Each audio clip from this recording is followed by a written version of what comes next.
Gravação iniciada. Agora sim, o nosso culto começa. Vou aqui já compartilhar o nosso hino inicial de hoje, em que nós possamos cantar juntos mais uma vez esse hino para a nossa adoração inicial.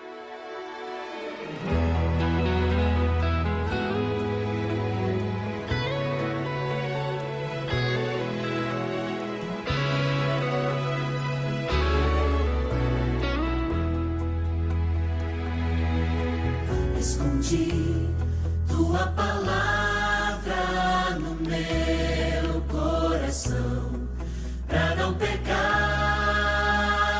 contra ti.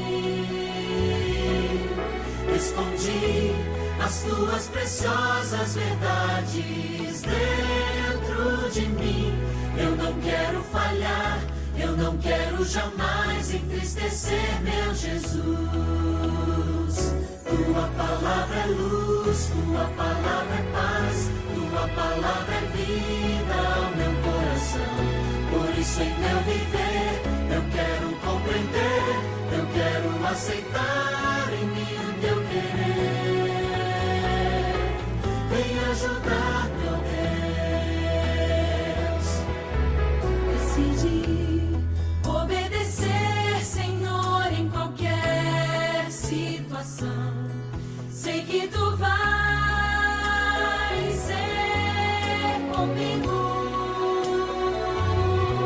Decidi que quero de hoje em diante ser sempre teu.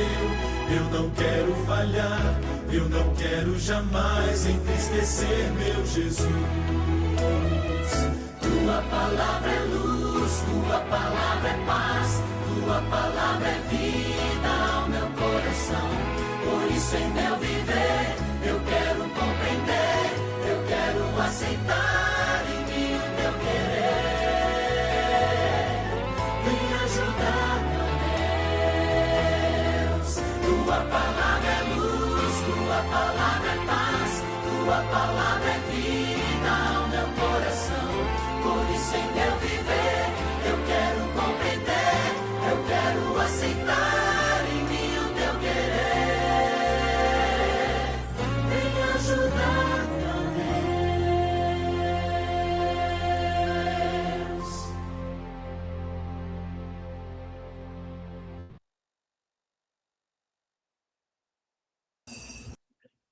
Que a palavra do Senhor seja nosso guia, né?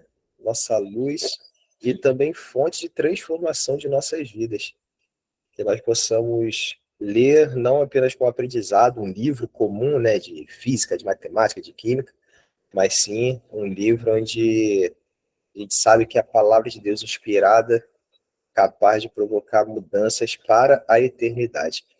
Nesse momento eu queria convidar o Elmo para fazer a oração inicial aqui do nosso culto.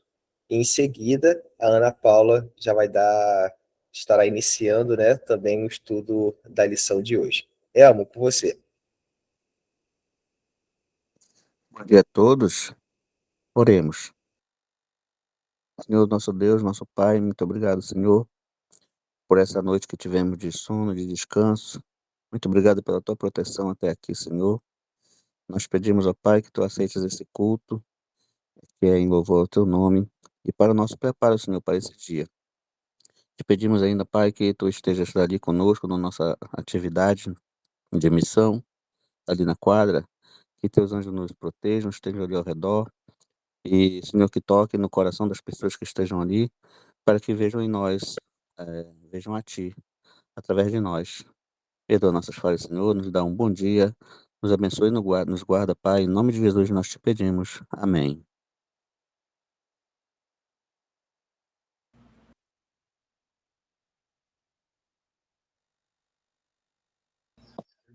Já direto, não teve nem apresentação minha. Se o povo não souber quem eu sou, João. Eu vou falar igual as criancinhas lá hoje. Ontem lá na classe lá da turma do Elmo de Informática. A Ana Paula é sua filha? É sim. E aí a Marta é a minha esposa. Para quem não conhece, então, Ana Paula, a filha do Elmo, filha da Marta também, está compartilhando conosco a lição. Obrigada, João. E o João é nosso filho também, de coração. Bom, pessoal, a gente está iniciando um novo tema na nossa lição, claro, dos jovens. E aí a gente tem como tema, e pior que eu tô com efeito aqui, verdadeira alegria, tá? Desculpa, verdadeira felicidade. Liberdade. Oh, meu Deus, verdadeira liberdade. Eu chamei pelo nome da nossa música que a gente está cantando todas as noites, a verdadeira alegria. Mas, na verdade, a gente está estudando a verdadeira liberdade.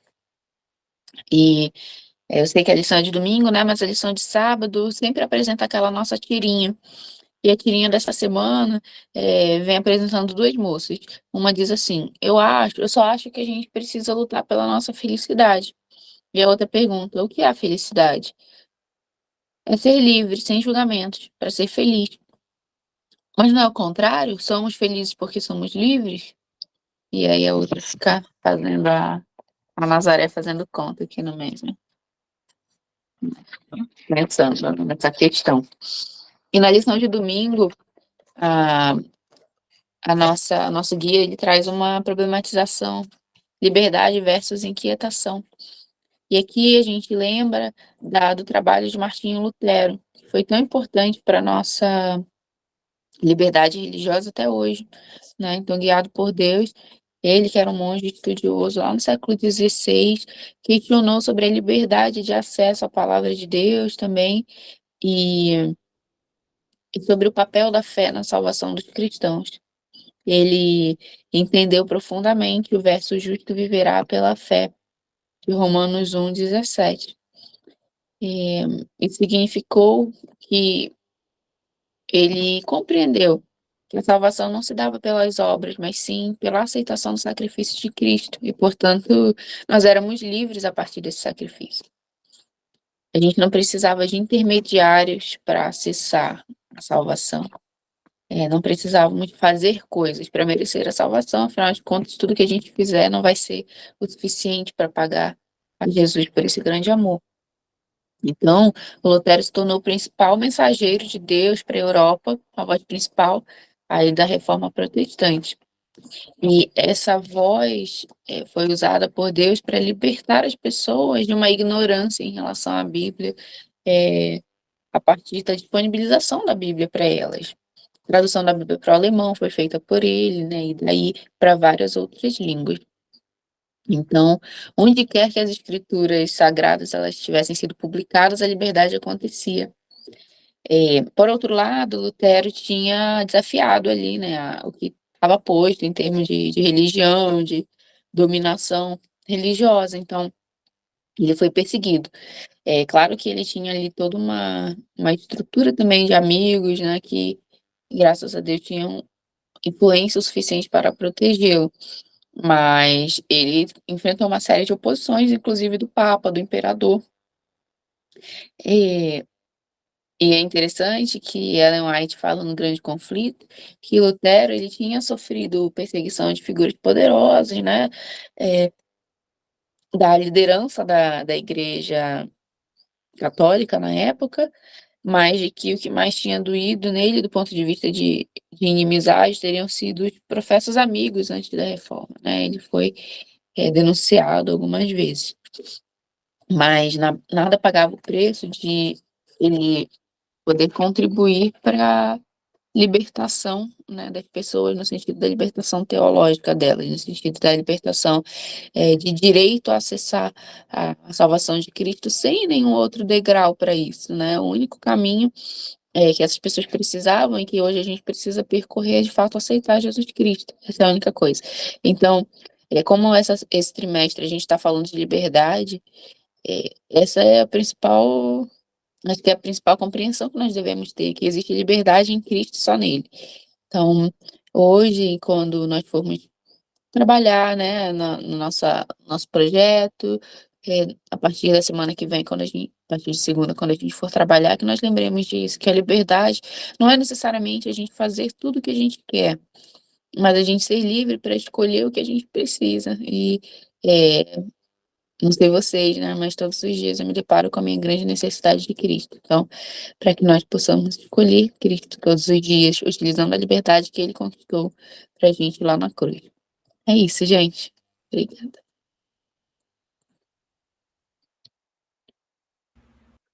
Obrigado, Ana. Eu lembro logo de uma. Opa! Eu lembro logo de uma.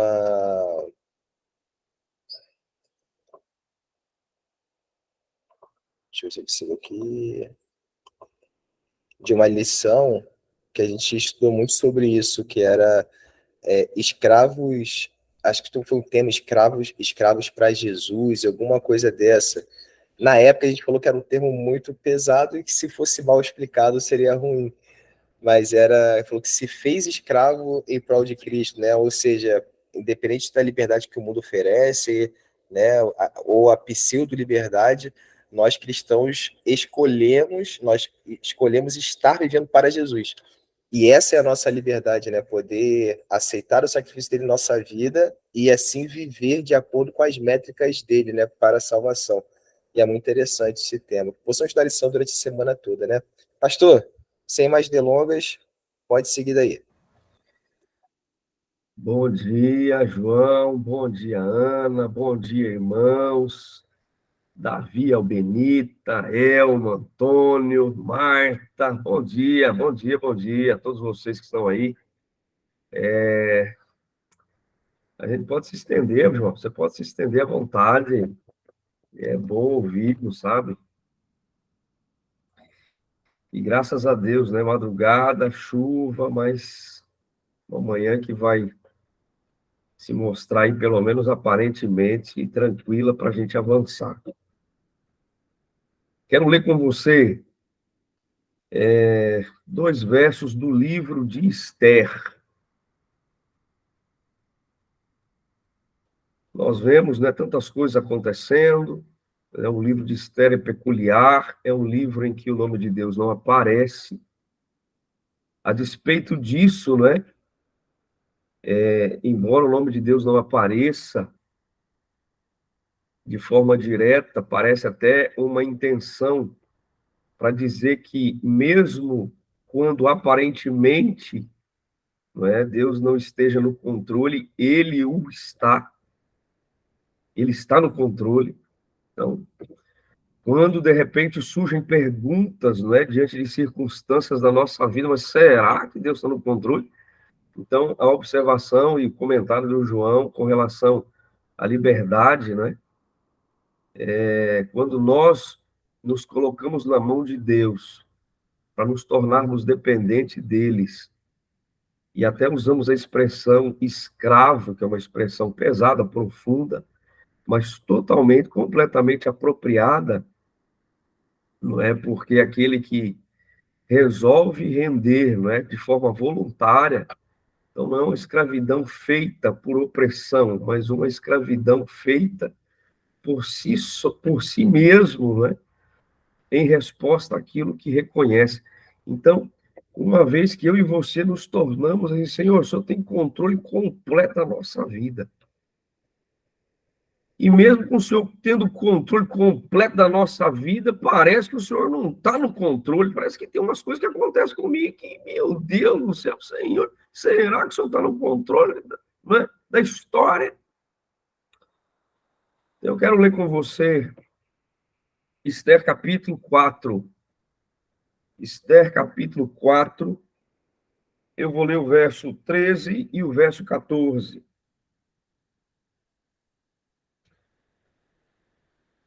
A Bíblia diz assim: Então lhes disse Mordecai que respondessem a Esther: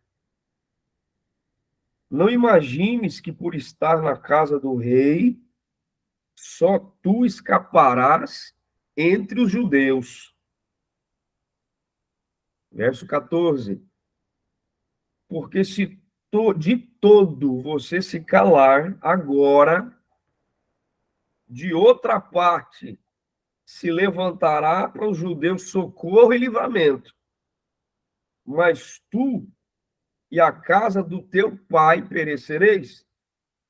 E quem sabe se para conjuntura como esta é que foste levantada a rainha? Você conhece a história de Esther e sabe aqui que Mordecai está lembrando Esther de algumas coisas. Basicamente de 3 coisas. Primeira, a sua posição não é garantida ou não é garantia de que você vai ser poupada. Então, perceba, essa história, a história de Esther na Bíblia, um concurso de Miss, não é? E ela, uma representante do povo de Deus, está ali, não é? Infiltrada praticamente. E em algum momento o povo de Deus é ameaçado, né? Ela está misturada, o povo de Deus estava misturado ali com o povo do reinado de Assuero. Então você conhece, sabe, Amã se coloca como inimigo, Mordecai é um primo de Esther, né? O pai de Esther é tio de Mordecai, e ele se coloca como filho de Esther. Você conhece a história. E em um momento muito crítico, em que Esther tem posição, Mordecai envia uma mensagem, eles trocam mensagens. E ele fala assim, ó, você não pensa que é por causa da tua posição que você vai ser poupada. Bom, é como se fosse assim, um lembrete para nós, não é? Vai chegar um momento que o povo de Deus vai ser ameaçado, então não tem posição, sabe, que vai poupar você. A tua formação vai poupar você. Você é do povo de Deus. E vai chegar uma hora em que o grande conflito entre, né, os filhos das trevas, o mal, o inimigo de Deus e o remanescente, ele vai se acentuar. Não pense você que é por tua posição, por teu prestígio, sabe, tua formação, que você vai ser poupado, que não vai. Vai ter confronto. Mas Deus está no controle da história, e ele lembra uma segunda coisa. Seu silêncio não vai evitar que o livramento viesse de outro lugar. Então, assim, ó, Deus está no controle de tudo. Deus está no controle de tudo. Você está numa posição, não pense que você vai ser poupado, não pense que se você se esconder como adventista, você não pense e não se esconda. E tem mais uma coisa que eu quero te lembrar. Não, eu vou me esconder, não preciso participar, não preciso me envolver, não preciso falar, não preciso pregar. Ei, se você não promover salvação, Deus vai levantar a salvação através de outra pessoa. Aí quero te lembrar de uma terceira coisa, para depois a gente passar por algumas lições. Terceira, para Esther, a presença de Esther no palácio não era acidental. Ei, querido, tua presença na equipe, no grupo, na comunidade do Caleb, sabe, adventista, não é coisa acidental. Ei, Deus te chamou, não foi por acaso que tua salvação se colocou. Ei, querido, você tem que entender que Deus está no controle, quem tem controle também, como Deus tem propósito. A mente de Deus não é por acaso, nada é por eu não acredito no acaso. Você acredita no acaso? Eu não acredito no acaso. A Bíblia mostra, através da história da Esther, que não existe acaso. Que para tudo há um propósito. E você conhece, às vezes usamos esse texto só quando a vaca vai para o brejo, sabe? Eu de Romanos 8, 28, todas as coisas cooperam para o bem daqueles que amam a Deus, para o bem daqueles que são chamados segundo o seu. Ah, você foi chamado para um propósito? Aí, quando a vaca vai para o brejo, você tem que lembrar, né, que todas as coisas cooperam, a gente só usa esse verso para coisa ruim. Mas, na verdade, é isso mesmo. Na verdade, é isso mesmo. Eu não posso perder de vista isso. Minha presença aqui não é acidental, não é por acaso. E se a coisa deu ruim, se a vaca foi para o brejo, Deus vai desatolar a vaca. Deus vai transformar a desgraça em alegria, em bênção, em libertação. Então, assim, ó, posição não é garantia para Esther. Se ela ficasse em silêncio, Deus ia levantar, porque ele está no controle. E a presença dela no palácio não era acidental. Algumas lições para a gente aqui. 4 apenas. Deus tem propósitos a cumprir neste mundo, desde o pequeno até o grande. Não importa a tua posição. Não importa a tua posição. Não importa o teu lugar. Não importa quantos anos de adventista. Aí eu tenho que te lembrar de algumas coisas que Jesus falou. Ei, vai falar. Aí ele reúne lá quem pode trabalhar. Reúne quem pode trabalhar. Chama quem pode trabalhar. Aí tem gente que é chamada na primeira hora, né? Aí tem gente que é chamada na 10ª hora, na última hora foi chamada e vai receber a recompensa do mesmo jeito. E não adianta eu reclamar, trabalhei a vida inteira. Aí Deus vai falar assim, não, eu quero recompensar quem trabalhou na última hora do mesmo jeito que quem trabalhou 50 anos, 100 anos da vida. Eu quero recompensar, então eu quero te lembrar. Deus tem propósito para cumprir, desde o menor até o maior, desde o mais velho na igreja até o projeto de Caleb na igreja, o menininho ali que está indo e nem sabe que Deus, através dele, está cumprindo propósito. Deus tem propósito para cumprir nesse mundo, irmão, e vai usar desde o pequeno, desde o camundongo como eu, até a pessoa mais influente e importante dessa igreja. Vai usar desde o pastor até você, não importa a posição, o status, Deus quer usar, do maior até o menor. Deus quer usar, e vai usar. Segunda lição, Deus realiza seus propósitos por meio de pessoas e das circunstâncias dessas pessoas. Olha só, Deus usou a solidão para colocar Esther dentro do palácio. Ó. Deus usou a insônia do rei para recompensar Mordecai e começar a derrubar o inimigo do povo de Deus, que era Amã. Então, Deus usa circunstâncias da vida das pessoas.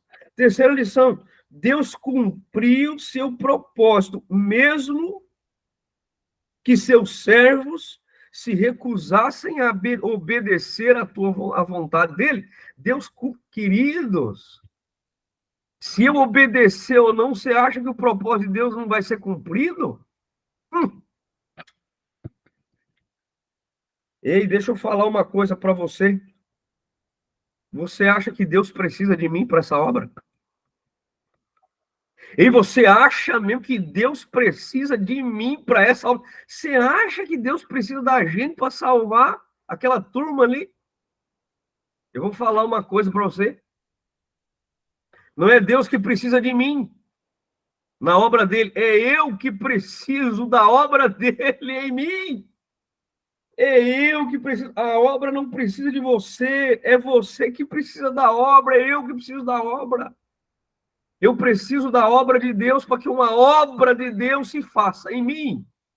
Você entendeu isso? Irmãos, Deus não precisa desse momento aqui, é nós que precisamos. Você entende? Quarta e última lição. Deus não tem pressa. E nós estamos falando de cumprimento de propósito. Deus não tem pressa. Se Deus usa do maior até o menor, se para cumprir seu propósito Deus usa pessoas e suas circunstâncias, se para cumprir propósito, não é? Deus o cumpre, mesmo que os seus servos não resolvam obedecer, ou resistam a obedecer, ou fujam como Jonas. Deus cumpre seu propósito. E assim, ó, o propósito de Deus, querido, a obra de Deus é algo que não é ele que precisa dela, é nós que precisamos. E nesse sentido, ele não tem pressa para que o propósito dele se cumpra. E é tão legal isso que quando você calcula, porque a gente acha no livro de Esther que tudo aconteceu muito rápido, né? Mas aqui, ó, para Vasti sair do reino ou sair do trono, demoraram 3 anos. Para Esther entrar no trono, capítulo 2:16, demorou mais 4 anos. Foram mais 5 anos para o perverso Amã ser, não é, o plano dele se desenvolver até aquele dia crítico de tristeza para Israel, em que o decreto e tal foi mais 1 ano. Então, se eu somar aqui, querido, foi mais de 15 anos. Deus não tem pressa para cumprir o propósito dele. Até porque o processo é preparo. Quem sabe amanhã eu falo um pouquinho disso, né? O tempo.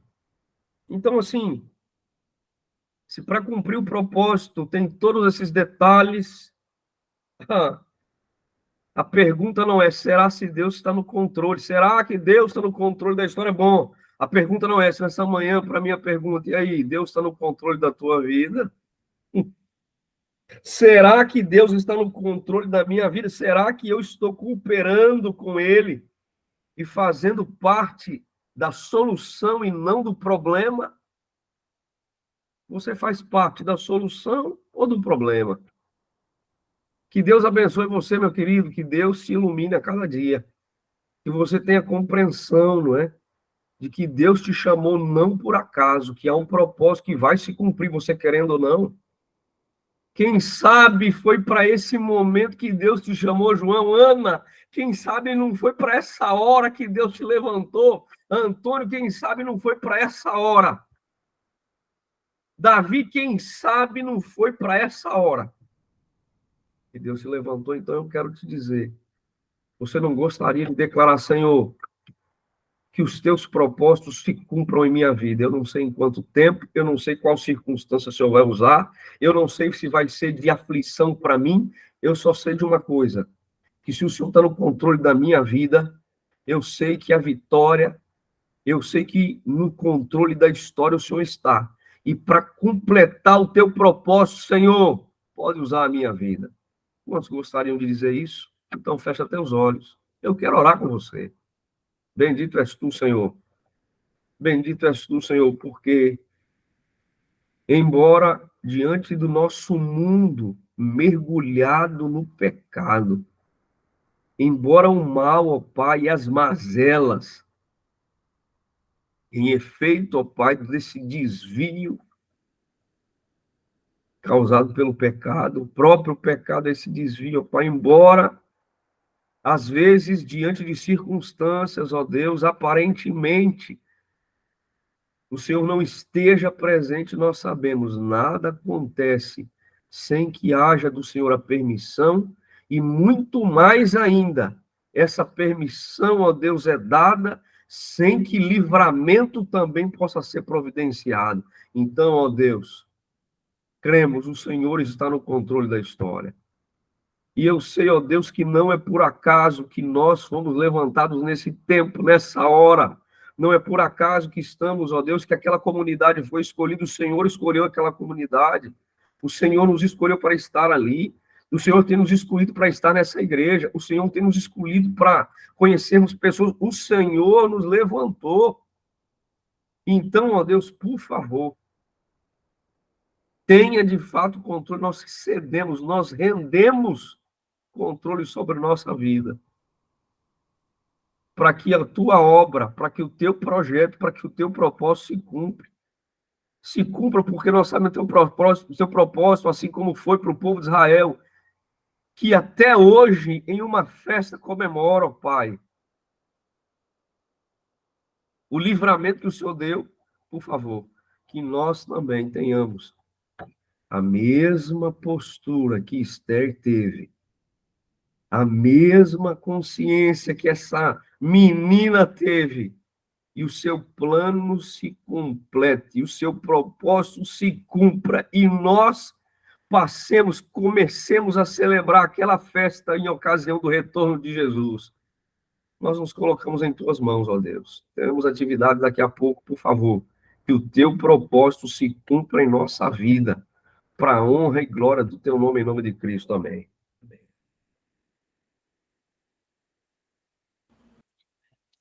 Pastor, muito obrigado mais uma vez. Mensagem maravilhosa. Agora vou começar a dar chicotada nos outros assim. Meu irmão, você quer ser problema ou solução? Você deu chicotada em todo mundo com isso agora. O pastor já acrescentou aí, né, que nós temos a missão. O Elmo quer dar um recado. A Ana quer fazer um comentário, Ana? Não, era só para avisar do recado. Beleza. Elmo, se quiser, pode falar o recado aí. Pessoal, daqui a pouco a gente vai estar lá na quadra e a nossa chefe aqui pediu para que a gente chegue lá 8 horas. 8 horas porque parece que teve uma festa lá, né? Então, a gente acredita que tá suja a quadra. A gente ajudar lá, né, na limpeza, porque a gente vai ter uma feira de saúde, né? E limpar os banheiros, lavar os banheiros, porque a gente já acredita que não deve estar muito limpo, né? E aí, então, é só esse o recado. 8 horas lá na quadra, o máximo de pessoas que puderem estar lá, tá bom? Obrigado. Beleza, Elmo. Então, aqui acabando o culto, você vai terminar de lavar seu rosto, tirar essas remelas cor de ouro aí e vamos, correr para a quadra para cumprir a missão. E chegando lá, todo mundo sendo solução, tá? Não quero ninguém problemático, não. Pastor, vai ser pro resto da vida isso agora. Meus irmãos, quem quiser aí pode abrir o microfone. Desejo um bom dia na graça do seu irmão aí, João, tá? João, Oi, pode falar. essa vai ser a frase do Ministério Jovem. Já anotei aqui. Já vamos fazer no próximo sábado já o vídeo colocando: irmão, tu é problema ou solução? E eu gosto desses memes aí, pode marcar, viu? Entra no barco, muito bem, bom dia, amigos, Deus abençoe. Bom dia, pessoal. Bom dia, Até daqui a pouco lá na quadra, tá? Bom dia a todos. Fiquem com Deus aí. Bom dia, pastor. Bom dia, João. Bom dia, Bom Davi. dia, bom dia. Bom dia, Bom dia, Benê. irmão Antônio. Bom dia para todos nós. Estou aqui encerrando a gravação para a gente botar no YouTube daqui Bom a dia, pouco irmão Antônio. o nosso vídeo. Tá? Quem quiser sair,